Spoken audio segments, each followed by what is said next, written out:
what are some things that they should be doing in this day and age to find success as a cinematographer? I would say to do most of the things that I didn't do.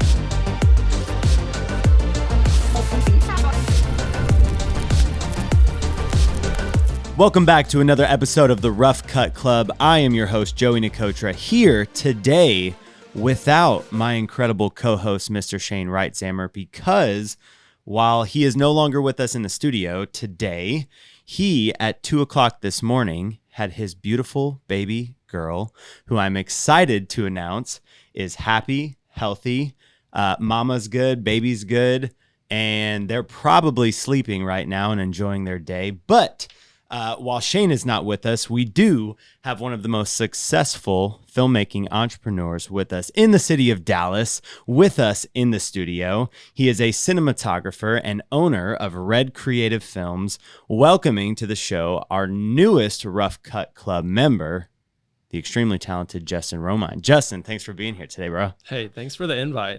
I love the podcast, watched it a couple times, and yeah. Awesome, man. Dude, I have been keeping up with you from afar on social media for a while. You have been putting out incredible, just value add pieces of content, entertaining pieces of content, cool production projects that you've been working on. And I've known that you've been a problem in the city of Dallas for filmmakers for a long time now. So we're excited to have you in the studio and just chat today. And so, for those that don't know you, can you give me a little bit of background into how you got into the industry and kind of what you're doing today? Yeah, absolutely. My background is actually not in filmmaking. My degree is in health and fitness management. So I went to school at Texas State University, graduated in 2012, and then got my first job out of college running Anytime Fitness clubs. And it wasn't until about 2014, 2015 that I fell in love with video creation.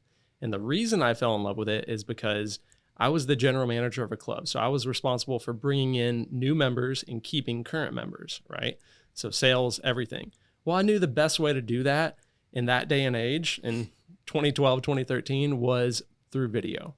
So I started creating videos and I was like, wow, why do my videos look like they suck? And I was like, I need to get better at this. This is horrible. So I started going to YouTube University, watching all kinds of tutorials, learning all the ins and outs of filmmaking and editing. And I bought my first camera, the Canon Rebel T5i. Dude, before you even get too far in, this is literally my exact same story where I bought the T5i and I bought it and I was like, why do my videos suck? And it was like, got to go to YouTube University. And that was like the exact same Kickstarter I had. And it's so frustrating when you like have this new passion and then it just dies and you're like, I don't want to show anyone this. But anyway, I was just like, dude, it's my exact Was that the story. same time frame? That was for me around 2016. Yeah, that was 2016 for me. Yeah. So anyway, I think 2015 when I went back and dated it, because I had to go back and relive some of that because I did a presentation at Wiley High School yesterday. Yeah. And it was 2015. Bought the Canon Rebel T5i. Dang, dude. Yeah, it was about that same time frame, and it was like everyone I feel like had that camera back then. It was the Rebel series was tight, and but then it was like I can't shoot 60 frames per second at 1080 on this camera. You expected to use autofocus getting into the game, and then you're like, well, this camera doesn't work. It doesn't work. And it's just anyway, it was rough. It was rough. So then the camera I went to right after that. What was that? The Canon 70D. Oh, so I wanted that one, and then they came out with the 80D right afterwards, and I borrowed it from a friend, and I like just used his constantly. So, and like most probably filmmakers and anybody that buys a camera at that period of time, I got the 70D because of Casey Neistat. Dude, so, oh my gosh. If anybody out there is listening to this and can get Casey on the show, Casey is one of my bucket list guys to have on the show. He actually spoke to a private group of us, like 20 of us in a room one time at the University of North Texas. I'm a huge fan of Casey. And what year was that? 2017. So my senior year of college, he came and spoke to our class, and he like gave us this like private prep talk. And I have it recorded on my phone. Like I have the audio saved. And I'm going to get Casey on the show one day and be like that university kid that like you spoke to that one day. Like I'm still in the industry killing it. And you are a huge inspiration for me. So yeah, Casey Neistat, long live forever, man. Well, talk about a small world, because my creative producer at Red Creative Films, he was at that meeting. Wait, what's his their name's name? Chandler Strode, or it's spelled Strode, but it's pronounced Strady. Okay. Chandler. That name sounds really familiar, Yeah. but I was in that room with him. Yeah, you had to have been. Because, yeah, he came to UNT They one borrowed time. his camera. He's on Casey Neistat's vlog. I am too. You are too? Yeah. I'm in the vlog. We need to go back and Okay, watch that. well, we got to tee that man. up. But yeah, that I was in that room, and I That's was one of Chandler's classmates that were part of the 20. Whoa. It's crazy. But yeah, okay. So, yeah, wild. That's crazy. Yeah. So background. Yeah. So anyway, you went to you got your T5i and then realized that your videos weren't what they wanted them to be. You went to YouTube University, and then how'd you get to where you're at today? Yep. So practicing, refining, learning, growing, just like continually making videos for Anytime Fitness, not in an idea that, hey, I'm going to start a production company someday. It was more so like, I wanted to create good information based on the knowledge that I had, which was health and fitness. And I was putting that out there because I know that if people are learning about fitness through YouTube and through Facebook, that they're going to go to the ones that are the experts. Right. If I'm putting out content. Sure. So did that, went through the camera binge stage where I went from the 70D, then I switched to Sony a6300, then the Sony a7 III and a7S II. Well, and so at what point in time did you decide to start your own production company? Because I'm curious, like I see some of the stuff on the gram that you're doing all the time now, but like at what point were you like, I got to make this an official production company? Okay. So as I'm making videos for Anytime Fitness, I start falling in love with the process of creating videos because I had actually a lot of history in being creative. Yeah. Like in third grade, I created my own comic book series and I sold it in schools. In second grade, I drew anything people wanted me to for money, and I would sell it to them. And then my mom found out about it, and I had to give it all back. And it was really sad. What else? I was the gum salesman. So I would buy because as a kid, everyone's always asking for a pack of gum. Yeah. And so I just became the guy to be like, dude, I'm tired of everyone taking my gum. I'll sell it to you for $0.25. And so I would buy a pack of gum. There's 15 sticks in a pack, and I would sell all 15 for $0.25 a pop. And then eventually it got to be the point to where I was like the gum guy. And so I just had a stash of like packs in my locker, and I was flipping gum. That's and funny. like I started selling whole packs to people just because they had access in school, and I was the gum entrepreneur. I could see you opening your locker and there's just all these gum packs. So I was gifted one time for my birthday 100 packs of gum, and they were all different. And I was like, I don't like half of these, so I'm gonna turn around and sell them to people when they ask for gum in class. And so I profited and made money on the gift of like 100 packs of gum. And then I was like, I can make this something. So yeah, I mean, I feel like the entrepreneur spirit starts like young. Yeah. Either you have the spirit to be an entrepreneur, or you don't have the guts to. Some people just don't have the guts to. Yeah. And I didn't really consider myself an entrepreneur, but through Anytime Fitness, through discovering a new passion, the barrier to entry for video production, I knew was not that huge. Right. It's not like you have to buy a retail space or buy a ton of equipment. As long as you can sell your creative craft to somebody else that needs your services, then you can do it. I love that, dude. And so fast forward to today, like I see on the gram, you guys are doing a ton in the car space. Like obviously you're out in other sectors, but you guys are working with a ton of different dealerships, a ton of different just automotive companies. How did that all spiral into, did you go out and pursue that, or did that something that just kind of happened?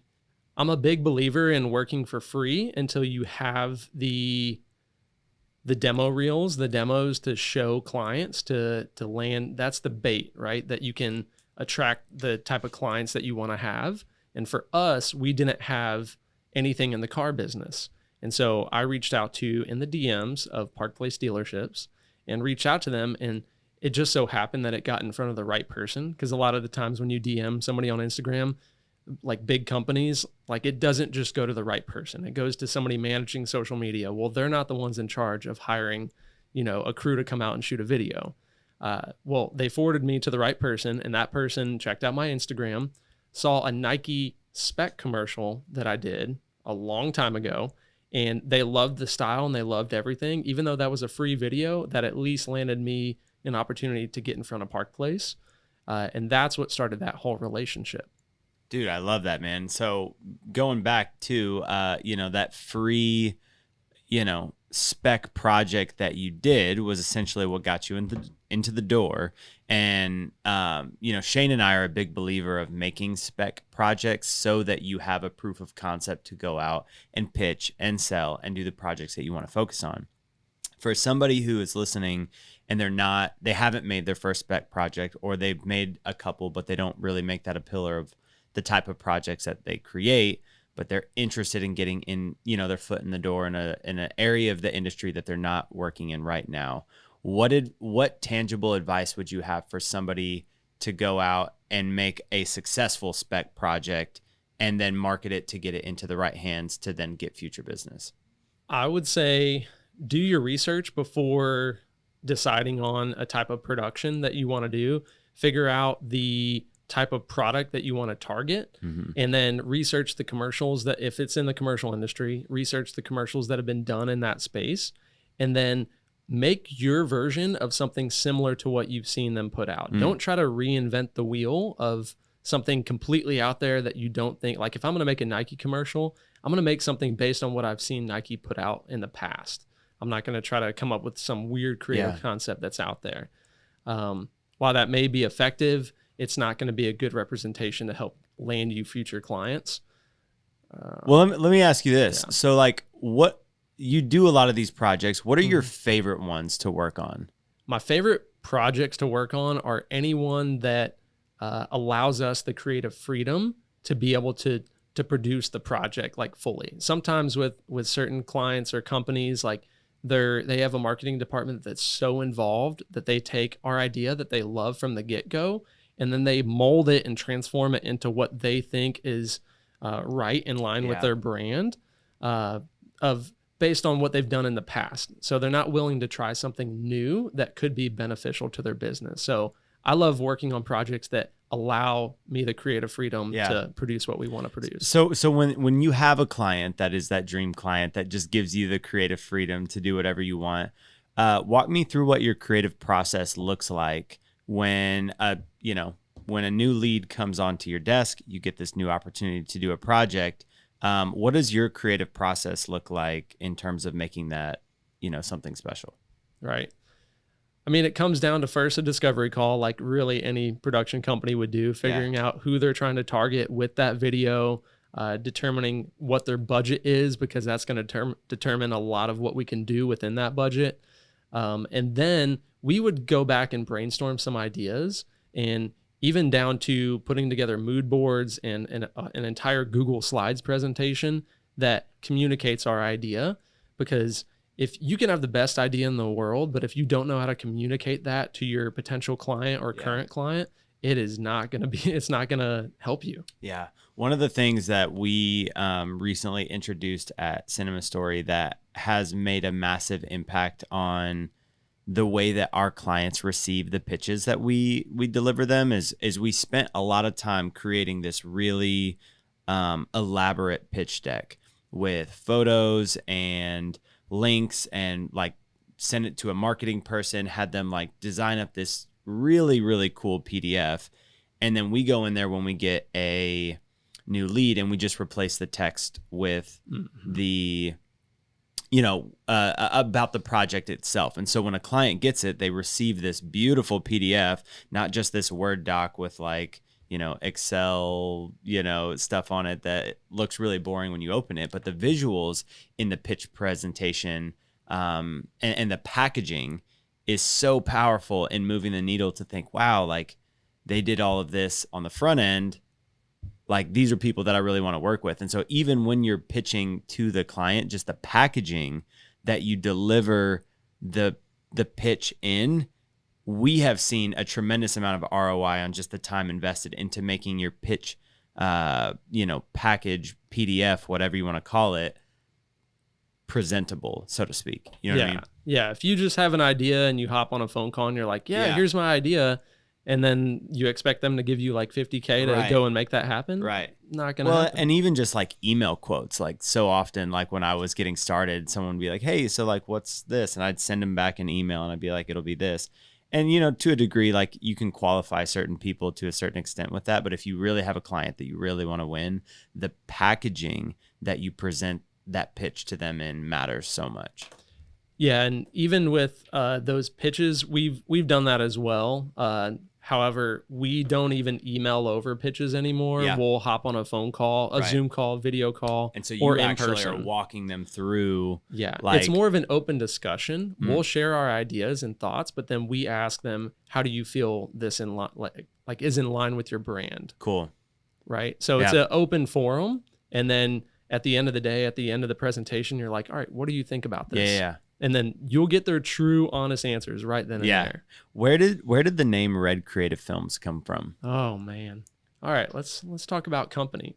So my LLC is actually Branded Video Production LLC. Okay. And that's the company name I was gonna do business as, right? But I went around and I was marketing everything as Branded Video Production. But in conversations with people, I would say, "Yeah, I'm with Branded Video Production." They're like, "Oh, you must be branded." Like Brandon. I'm like, no, it's branded. Like you're a brand, branded. Got it. So it got really confusing, and I realized early on that was not a smart name choice, but I wasn't going to file another LLC. So I did a DBA, eventually as Red Creative Films, but the name in between that was Creative Films without the I, because I can't be creative without you. Whoa, there you go. But then everybody was misspelling it. Yeah. Right. So little stupid stuff like that you got to think about when starting a company name. Yeah. And then Red Creative Films, we shoot on Red. So that's one thing. I was going to ask if that had anything to do with it. A little bit for sure. It was actually the name. We went with that name even before we were shooting on Red because growing up, I know I don't look like it now, but I was a redhead, and I'm still kind of consider myself a day walker, if you remember that from South Park. But oh man, wait, was that the No Souls thing? Yep. Okay, yeah. That's awesome. That's awesome. So I was a redhead growing up. I've gotten darker as my age has progressed, but so red has been a part of like my life for a long time, and then my dream was always to shoot on Red cameras. Yeah. I didn't know that I was going to invest in my first Red as soon as the pandemic hit. I think I actually invested in mine around the same time. I feel like we had a very similar trajectory, but which one did you get? The Red Epic Dragon. Nice. The DSMC1. Nice. Yep. Do you still have that one? Sold it. Yep. I feel like I had a very similar like trajectory to you in like terms of time frame, which is interesting. But I was gonna ask like if you felt obligated to shoot on Red when having a name like Red Creative Films. Yeah. Well, I knew I wanted to produce like top. I knew I wanted to produce high quality commercials, and I knew that going either Red or Ari was the way to go. Yeah. And Red is definitely more financially attainable 100%. Than Ari. 100%. Shane and I, we ask this question to most production company owners that we have on the show, and it's always something that we're curious about because it's a point of, I don't want to say I'm gonna go ahead and ask it, and we'll see where you go with it. But as a production company owner and as a cinematographer who's passionate about filmmaking, so often there can be a conflict of you being pulled in multiple different directions, where it's like I need to be focusing on the business and not being in the business, but I'm also passionate about being in the trenches and like making films and making art. How do you manage the multiple passions and multiple different roles and hats that you wear within both making the art and running the business? Yeah, it's been a learning curve. I don't think I'm 100% there yet. A couple of years ago, I read a book called The E-Myth that was recommended to me by a friend. And I realized that in order for my small business to succeed, that I needed to focus on the vision and being the true entrepreneur that I am in the company, and hire people to do the rest of the work.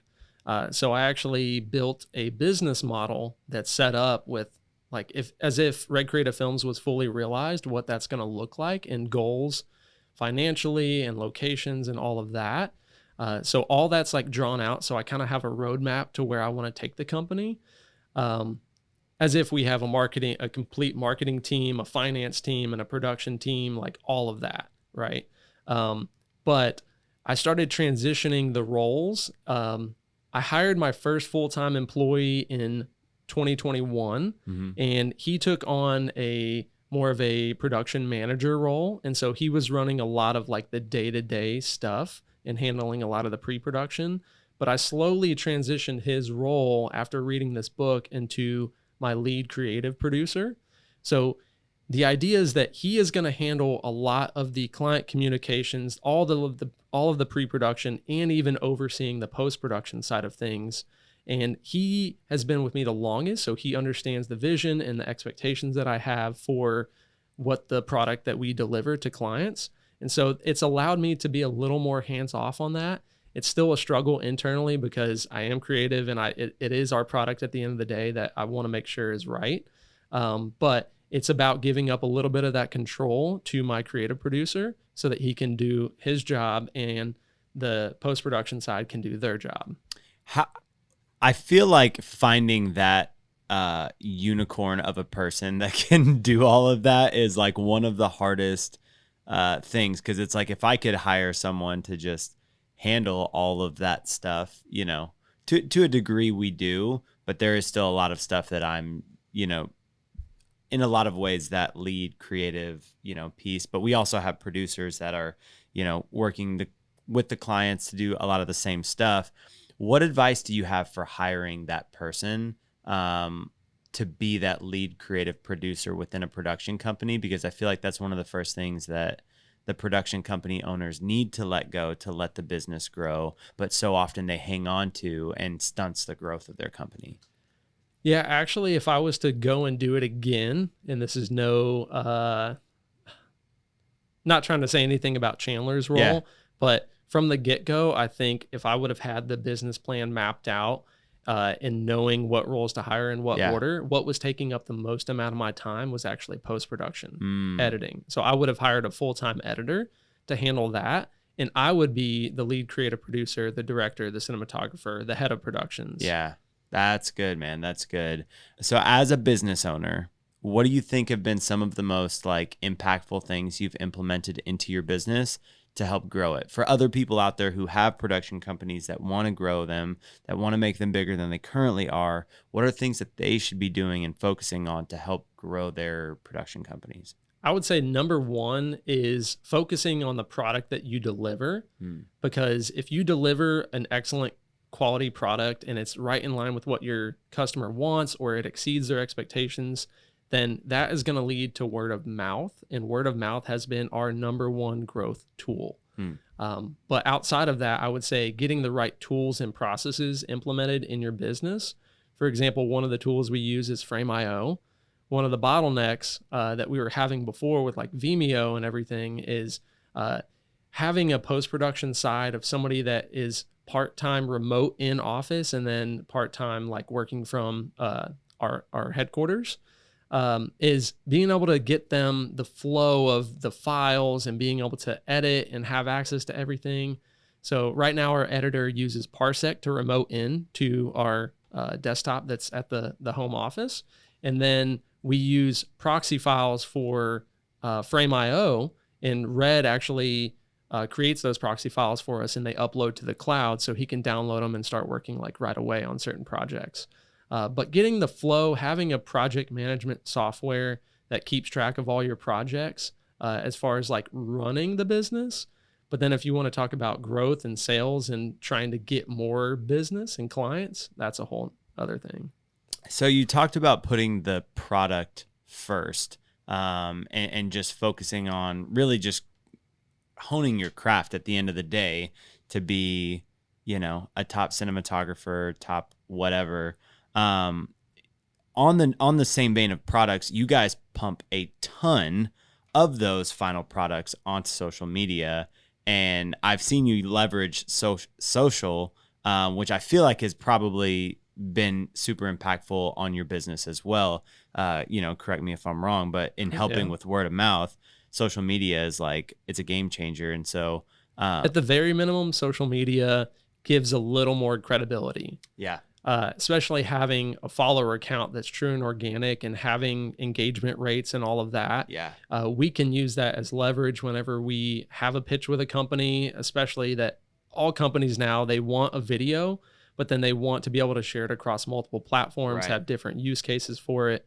And if we can show that, hey, what we've done is worked and this is tried and true, then it gives credibility. But then, the reach helps a ton. But a lot of my followers, I would consider like filmmakers. Mm-hmm. They're not necessarily clients or potential clients. Right. So that's a whole nother avenue that I may be pursuing like down the line, but we don't have time for that right now. I feel like the biggest thing, like Instagram is amazing for building that social credibility, but in terms of it being like a lead gen funnel and whatnot, like most internet leads are not as good as leads from people that are word of mouth or that find you even on Google SEO and, through some of those, through seeing an actual product themselves and going, oh, let me do some research.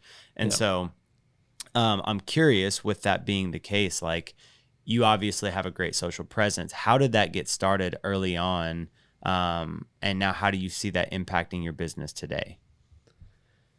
Yeah, I mean, I can't put the date behind it, but at first I was posting only photos to Instagram, right? Yeah. Instagram was a photo sharing app. Right. And of course I was obsessed, like most people, to be like Peter McKinnon and get the grid all looking good. And then finally I was like, you know what? I don't really even do photos. I don't want to do photos.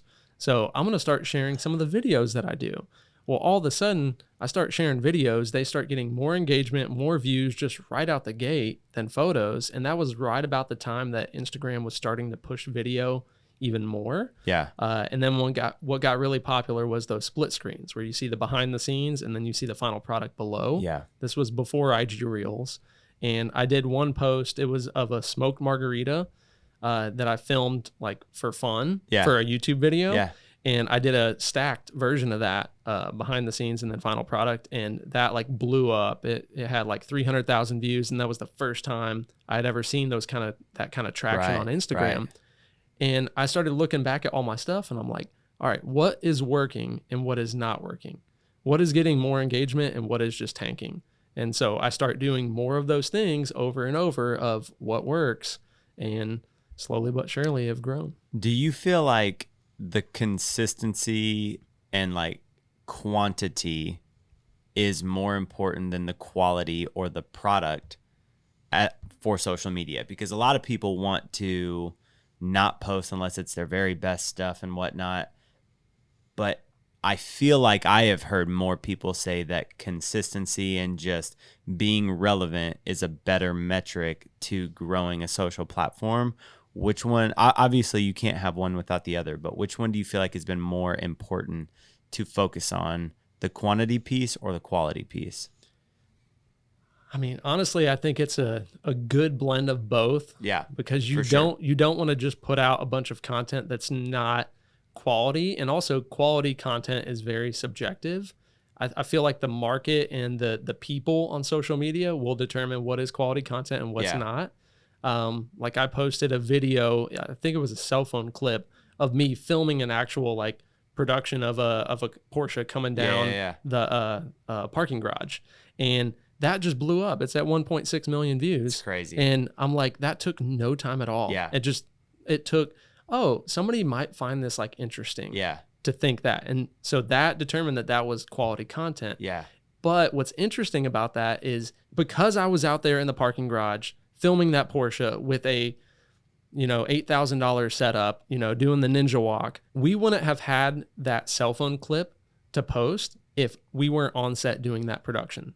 So for filmmakers and content creators, it's not about just like filming stuff on your cell phone. It's about showing behind the scenes look at what you're doing. And really any business can do that. I feel like the behind the scenes, like and the reaction stuff and whatnot is some of the stuff that actually plays really well on social. And so one of the pivots that we've done, especially on like we have a weddings films page, we have a commercial page, and this podcast and stuff like that. The authentic raw reaction, behind the scenes stuff, it does way better most of the time, at least for us, than our final product, like videos that we put out for clients and stuff like that. You know what I mean? And so we've made it part of our MO to try to get those, to prioritize behind the scenes stuff, IG reels, things like that. But it's very difficult on the back end to try to edit all the content, to post all the content, and engage. Like, it's a whole other pillar of your business. How have you found success integrating creating social content into your everyday life? Because you also do like skits and educational content and stuff like that as well. Like, how have you been able to run a business, be in the field, create this content online, and integrate it into part of your everyday business while doing everything else? Yeah, that's one of those things that I wish I even had more time for. Yeah. This is going back to working so much in the business that Yeah. it's hard to work on the business and Yeah. put out that kind of content. But it usually stems from a fun, creative idea that we have when we're just joking around. Yeah. And putting out something different. So it's not just the same like cell phone behind the scenes clip every single time. Yeah. But with social media, especially Instagram, TikTok, you really don't have to like think too much about it. Yeah. It's more so we would do like a cell phone behind the scenes clip vertical. You always want to start vertical on that. And then you cut to how the final shot came out. Yeah. So it's actually easier than what it was in the past to grow and get more views on social. Because before I had to edit an entire project. Yeah. And then I had to go through all the behind the scenes, find the moment that lined up with each and every shot of that project, Yeah. and then post that. And so that took a lot more work. So Right. it really takes no work. If you're working on a project already, you have a clip from that project, then you pair that with a behind the scenes clip that somebody shot on a cell phone. That takes like what, 10 minutes to edit? It's the easiest edit to do. Yeah. For sure. You can pump out, and a lot of the times I do have my creative producer do that. It's just like, oh, like send me this, like we're gonna post this on social. Yeah. It's super quick. Yeah, that's awesome, man. Well, the social stuff that you guys are doing is really incredible. It's always fun to watch. On the cinematography side, like you as a cinematographer, from the time that we both started, apparently at the same exact time, to now, like the game has changed quite a bit for how people like you and I, call us cinematographers, sometimes content creators, whatever you want to call it, has changed in terms of how you find success in your career from now to then. What are some things that they should be doing in this day and age to find success as a cinematographer?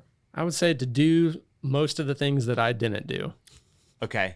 That is being on set and shadowing. Yeah. Being willing to be a first AC or a PA. I literally have never stepped on set as a PA for anybody else.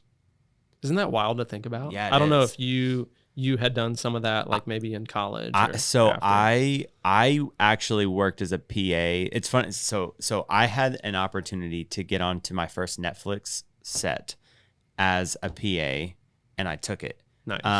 And that wound up actually opening doors to meet my favorite filmmaker of all time, who then hit me up to come film for him the next day, who I met with another producer to work on a film project a year later, and it all stemmed from being a PA.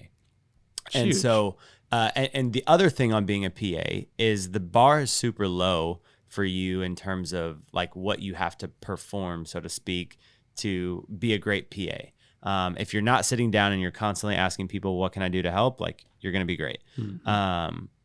But my few times that I have been a PA I've either learned a ton about how to do my future job better, or I've built relationships with people who actually give me future jobs. Yeah. And so like being a PA is like an amazing opportunity when you're coming up to not think that you're above it, so to speak. Yeah.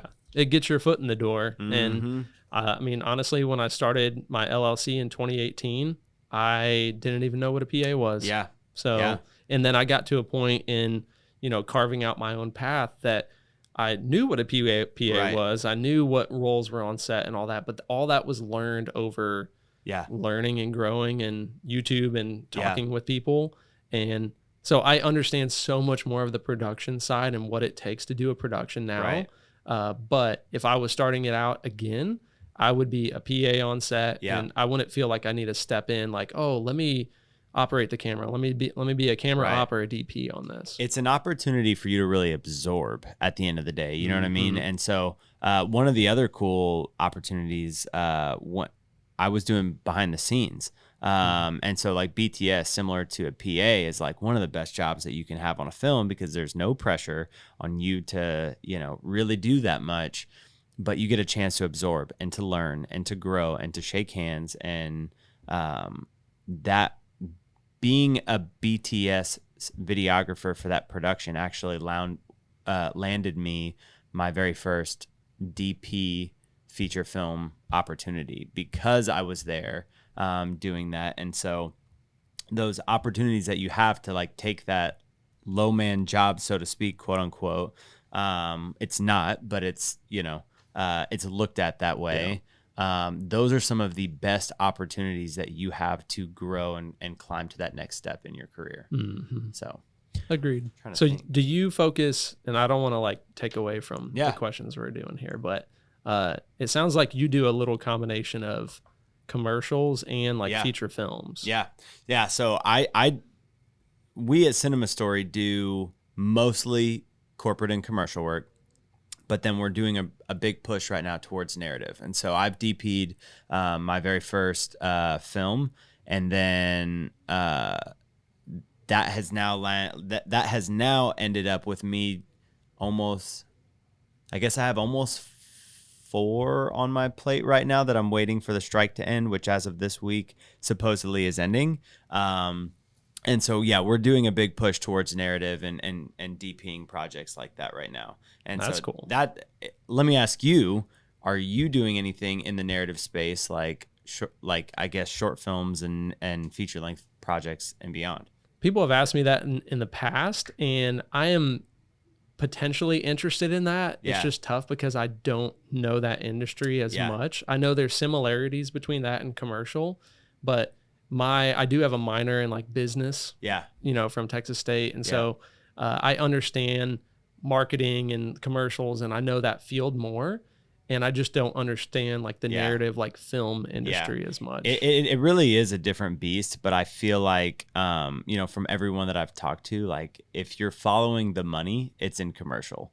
Like companies who like, let me rephrase it. Anyone who's trying to make a feature film is trying to do more than they can with the budget that they have. And I mean, a lot of our clients, it's the same song and dance, but at the end of the day, companies are willing to spend more on a 2 to 3 minute film for the amount of time that we have to put in versus the, the 2-hour film that they're trying to make $250,000 stretch like so far, or even, a couple $1 million stretch so far. And they're, they want a Ferrari, but they got a Honda Civic budget, And so, man, it's fun. The narrative stuff, I feel like at the end of the day brings me some of the most fulfillment as a DP, but I'm curious, like for you, what is the fulfillment driver in the art that you create? I mean, it's to be as creative as possible. And that's why I consider myself, I do directing, but I'm like our lead cinematographer, right? We have other DPs that we'll hire for certain projects, but I'm the lead, and I love the cinematography side of it because one, I love lighting and I love making beautiful images. Like that's number one. And I love matching the images to the story and the feel. And not to mention, like, I don't know if you enjoy this too, but I love also the post-production color grading side of things. So I feel like cinematography and color grading go so hand in hand. 100%. And I love creating looks. Yeah. I think that's the thing. And in commercials, you can do that based on what is the mood that they're going for. Yeah. How do we make this like commercial look as good as it needs to be?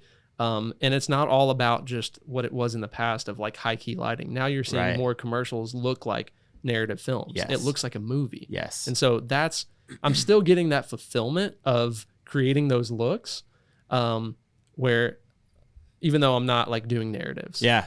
Yeah. No, I mean, a lot of learning how to light for narrative came from learning how to light in the commercial space and whatnot. And being a DP, yeah, I have a passion for the lighting process, how the camera is affecting the mood of everything and the aesthetics of the image, but then also the post-production piece and like how it's colored at the end of the day. And if your film, that's one of the things that I struggle with when I hand my DP work off to other people, where it's like, okay, somebody else is coloring it, and then I'm not as stoked to put it out at the end of the day. It's like one of the most like, it's one of the biggest bummers in what we do. Unless we're handing it off to like company 3. Right. Unless you're handing it off to like the right pro. people. Yeah. So do you let just anybody color your stuff, or do you, like, if you get hired to just DP something, do you let anyone color it, or do you always come in and like request to have that creative control? It depends on the project. There are certain projects that internally it's a joke between, Chandler and Michael, that Michael is our full-time video editor, and he will admit himself that he's not the greatest at color grading, but he has learned my techniques. And so he knows how to like get the image in a good place, like a very basic, like good looking image. But if it's a creative project, like we did a Nike spec about a month ago, I want to color grade that. Like I want to get that looking a particular way. And I know I just can't give that up to Michael. Yeah. So it's kind of a fun banter in the office. That's fun. Do you guys have a physical location? We're working on that. Yeah, same. It's in the works. Actually, my wife is due in 7 weeks. Congrats, brother. Congrats. Soon to be dad. Yep. Love it, man. Right there with Shane. Right? Yep. Y'all gonna have do y'all know if it's a boy or a girl? Boy. That's awesome, man. Yep. Yeah, he's got a baby girl, but congrats to both of you guys. I'm not at that season of my life yet, but I know it's a beautiful time for you guys, and it's gonna change life for the better. From what I've been told. How do you feel like being a father is going to impact your business? I feel like it's just going to motivate me more. It's a little scary because I don't want to say like a baby is like hiring an employee, but there's going to be more expenses that go up because you have a child now. Right. So I'm trying to make sure that it doesn't affect the company and that we're still able to operate and grow. And because it is on our list, on my list in goals, to get a studio space and have a space where we can have cars in there. Like it needs to be a big enough space to create our own sets in. So that's on my list. But now with the baby coming, I'm still in the exploratory phase, but we are working on that. That's awesome, dude. I feel very in line with like all of the stuff you said. Like we're thinking about it. We're working on the space thing. We want to have a studio that's big enough to have our own sets and production. And that's, ultimately like what we're working towards right now. Apart from that, man, you mentioned goals. What's next for you in terms of what you're working on for this next coming year? We currently have a lot of projects and new clients that we have onboarded and started working with. And we do a model that's called a retainer, where it's like a flat fixed monthly amount that they pay for. Is that for like social content, like deliverables and stuff like that? Or is it for like the commercial stuff too? So it's actually mainly commercial stuff. Interesting. So commercials, the way you think about this, and this is how we talk it through to our clients, is if you make this high quality video, right? It's more of a commercial video. Yeah. You can cut that down for social media. You can have bits and pieces of that you do as a shorter form cut for social, right? You can't reverse engineer that. You can't take a cell phone behind the scenes clip and expect to put ad spend behind that. Right. So we produce the content and it can trickle down, but it can't trickle up. Right. So a lot of our niche and what we're trying to focus on is producing that higher quality production content, not just going out to film like a YouTube video or, an Right. IG reel. Right. Like, it's a waste of our time if we're going out and shooting an IG reel on a Red V Raptor. Yeah. That's dumb. Like, Yeah. nobody's doing that. So kind of dive a little bit deeper into what that retainer looks like, because I haven't heard of any other production companies offering that. And I feel like it's an interesting service that you guys are basically putting clients on retainer to make frequent commercials with them so that they can then break that up into more pieces of content and whatnot. But you figured out a way to also incorporate not just like the not fulfilling small social little IG reel TikTok like videos, but now you can produce incredible pieces of content for them that fulfill you as a company, as a creative, but then also give them a better ROI at the end of the day. So I'm curious what, if you can expand on, what that model looks like so that other people can learn how to implement that into their own business. Most of the clients that we work with that are a certain business size, they usually have an internal marketing team. And so they usually have a social media manager that's creating their own content via cell phones. So if we go in there and we try to pitch a retainer package that includes just IG reel content or social content, they're going to be like, well, we already have that. Right. So what we do is we sit down with them, another like discovery call, figure out what their needs are as a business and what type of content could be possible. And there's all kinds of stuff, right? Sure. Testimonials, product spotlights, anything, commercials that you're going to run on social, things like that. And we break it down. It's probably different than most people. If you try to customize a retainer package for each and every client, that's going to take a lot of time. So what we do is we give them options based on the amount of days they want to use for production. Got it. So we quote based on production days. It's like if you guys want 2 production days this month, per month, then you get this on the back end. And we wrap in pre-production and post-production into that production day. Yes. Right. So they're not seeing like all these different itemized things. Right. And then we also do have, it's one of the new things we started doing is that we've learned through trial and error is we have an add-on section on the bottom. Okay. If they want to add on actors, talent, if we need to add in an audio engineer, if we need to add in a grip gaff person, right, things like that will help in studios. Yeah. Because we're not going to eat that cost as a production company, whereas in the past we kind of have a little bit. Yeah. So we have an add-on section where here's what's included for your base package for 2 days of production per month. Yeah. And then if you need, for any of those production days, if you need to add on, one talent for something, then it's going to cost X amount. So it allows us to give them a discount than if they were to work with us on a per project basis. Right. So it works out better for them and it gives us guaranteed consistent income. And that's how you can build and grow a business. That's amazing, dude. That is amazing. Yeah, we recently introduced retainers probably about 1.5 years ago, but they've primarily been on the social side of stuff, not the commercial side of stuff. And so I love the concept of introducing the commercial retainers for future clients.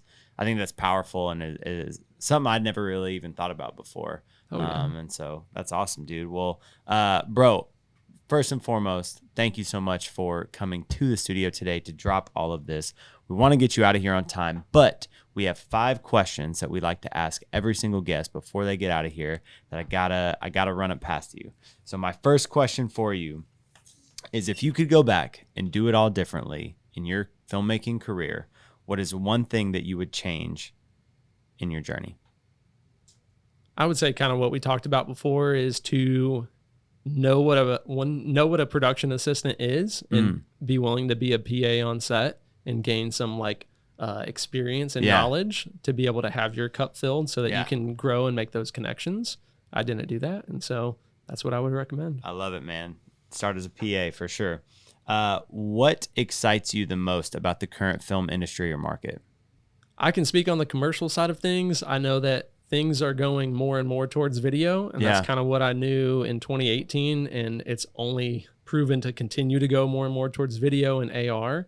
But I would definitely start exploring what AI can do and kind of be thinking about how AI is going to be integrated into video, and start thinking that direction. It excites me, but it also kind of scares me. Yeah. So, Yeah. Did y'all see the ChatGPT can now like see and hear or whatever? And so No. like you can literally post like a picture of a red camera and be like, how do I take this thing apart? And it's going to look at it and it's going to tell you like, oh, you need a 1/4-20, screwdriver, start here. And it literally looks at images now and can give you a play-by-play book on how to do things. And it can listen to stuff and, decipher stuff. So ChatGPT is now getting like, they're almost self-aware. Yeah. So that's, yeah. I'm curious. Have you guys implemented AI into y'all's business yet? We'll do it to come up with like different title names, Yeah. and even scripts. Like if we're scripting something, we have script writers that we work with, but sometimes we want to just take a whack at it internally, just to get ideas flowing. Totally. We won't like copy and paste a script from Right. ChatGPT, but if we're like, hey, we need a script of a luxury car dealership that is trying to promote XYZ. You can take it and then like pull pieces from it and weave it into like just idea generation stuff, but you still have to humanize it at the end of the day. Exactly. Yeah. Yeah. They are pretty creative at ChatGPT. Yeah. So they come up with ideas and we're like, okay, we'll take that and expand upon it. Love it, dude. Love it. What is one piece of advice that you can give to filmmakers trying to grow in their craft or their business? I would say to be honest at reflecting on your past work. I'm looking at work that I did 3 years ago and I'm like, man, I would have done XYZ differently. So just be honest with yourself and keep practicing, because that's the way I learned and grew. That's something I do with my interns actually is they come in and right out the gate to get baseline numbers is I have them do, all right, make a Spotify commercial, 30 seconds. And then they have to make it. And it takes the gear factor out of the equation because they can use any of our gear that we have. Right. They're like, oh, you can make cool videos because you have all this awesome gear. Well, good luck. Make it. That's cool, man. So to practice, and it goes back to the spec thing. That's all practice. It's just flexing your creative muscle and trying new things and trying to get out there and be creative. As somebody who has interns working for them, what advice do you have for people out there that are in film school that are taking an internship, and how that applies to them, putting themselves in a better position for their future? I would say not be afraid to ask questions. Yeah. Like if this is something you want to do and you're passionate about it, definitely make it known what side of production that you want to spend some time on. For a lot of our interns, we ask that question, but it's like we're always trying to pry. Yeah. And it's like, if you're really interested, like start asking questions. Yeah. I regret not taking an internship in college. I went the film school route and it's a college credit. Oh, you have to do one? You had to do one, or you had to do something else that like 1% of students did, and I chose to do that because I just did not want to do an internship at the time. But I regret not taking an internship because I feel like they add so much value in getting real world hands-on experience in the field, and not just learning out of a textbook. So 100%. Yeah, because we had a previous intern that he was working for Ace Hardware or something like that. And his background was like in film. And It's like, why aren't you doing anything in film? So he did a 3-month internship with us and found out through that whole process that he enjoyed the audio side of things more. And now he does audio for Hulu and Netflix shows. Yeah. Well, and that's crazy. That's tight, man.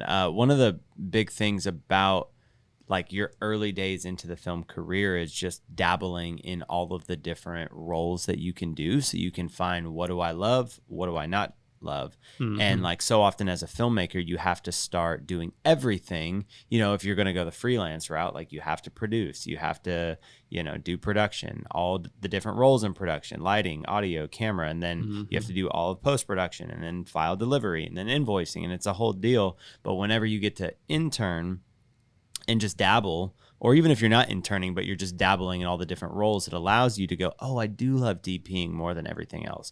Or I love gaffing, or I love running audio, and now I'm doing this, and I'm more fulfilled at the end of the day. And so I think there's a lot of value in dabbling, especially in the early days of getting into your career, man. So Totally. What do you feel like we should be focusing on as filmmakers right now, whether it be social, whether it be in commercial work, and how to get clients ROI or whatever? I would say to pick a niche and go at it 100 miles an hour. If you want to do some of the Hulu, Netflix shows, I feel like more streaming platforms are going to come out, because right now there's a ton of them already, and I feel like more are going to come out. Just like social platforms are coming out and some are taking over. Like nobody knows Vine anymore. Right. RIP. There's going to be RIP. there's going to be some turnover with that kind of stuff, and even social platforms. So if you want to do narrative, go 1,000% at narrative. If you want to do commercial work, then go that direction. If you want to be a niche and just do social content, then do that. It can be very hard to be too diversified. Yeah. And I'm not calling you out by any means, because you're doing kind of a both. Yeah. But if you're passionate about one, then that's what you should be pursuing. Yeah. And I think for me, I am pursuing like doing the higher level production DP work, whether that be in commercial or narrative. But I'm at the rebranding stage right now, where I've been doing corporate and commercial for so long, and I still love doing commercial work. Don't get me wrong, like commercials are amazing. But at the end of the day, it's just doing higher level DP stuff. But yes, the riches are in the niches, and if you can niche down and be like the guy that does this, then everyone's going to hire you for the thing that you're best at and love doing the most. So, right. Yeah. And not everybody's going to be like, oh, I want to be a production company owner. Right. It's okay to be a freelance DP, and pursue that and try to get ASE certified, all that. Yep. Like, it's okay. Yep. But for me, I knew that I always wanted to grow Red Creative Films to be something bigger than just myself. I didn't want them to think like, oh yeah, Justin at Red Creative Films is so great. I want them to be like, yes, Red Creative Films is so great. Like, take Justin out of it. Yeah, man, I wish Shane was here today, because you guys would have broed out. They y'all speak the same language, and just like how you envision like your company long term and whatnot. And like Shane was the same way. He's like, I don't want this to be Shane Wright-Zammer Films. Like, I want it to be Cinema Story, and like I want Cinema Story to go on. Like, even if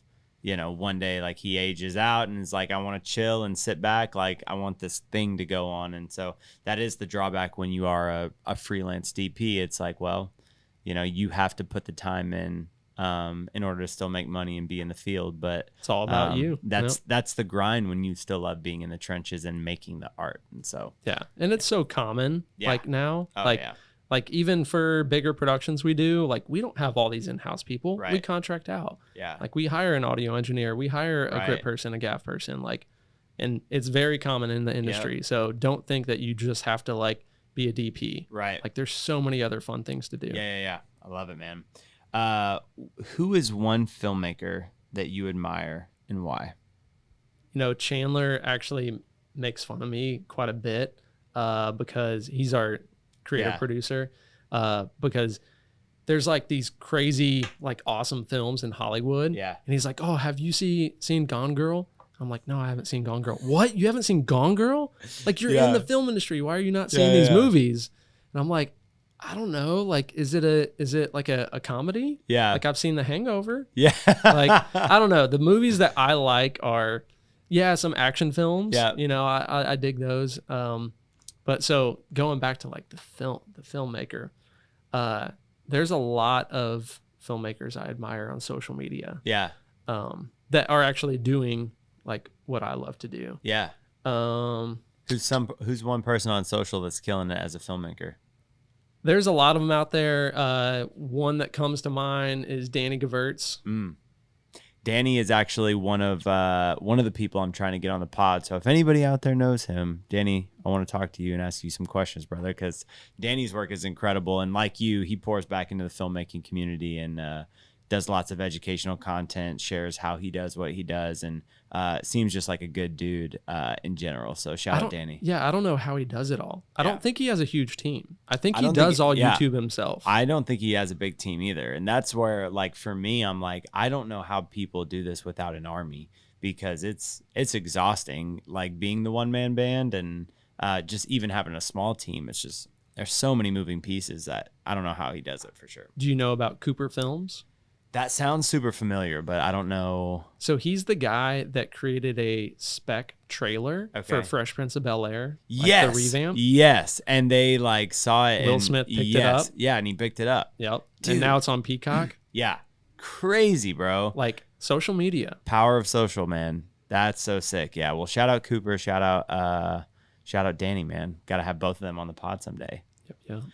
Well, brother, it has been a blast talking with you, my friend. Thank you so much for coming by to the studio today. Appreciate all that you're doing in the industry here in Dallas, giving back on the education side, entertaining us, putting out cool content, man. It has been a pleasure, and we wish you the best in your endeavors with Red Creative, man. Thank you. Appreciate it. Well, this has been a great episode. Signing off for the Rough Cut Club.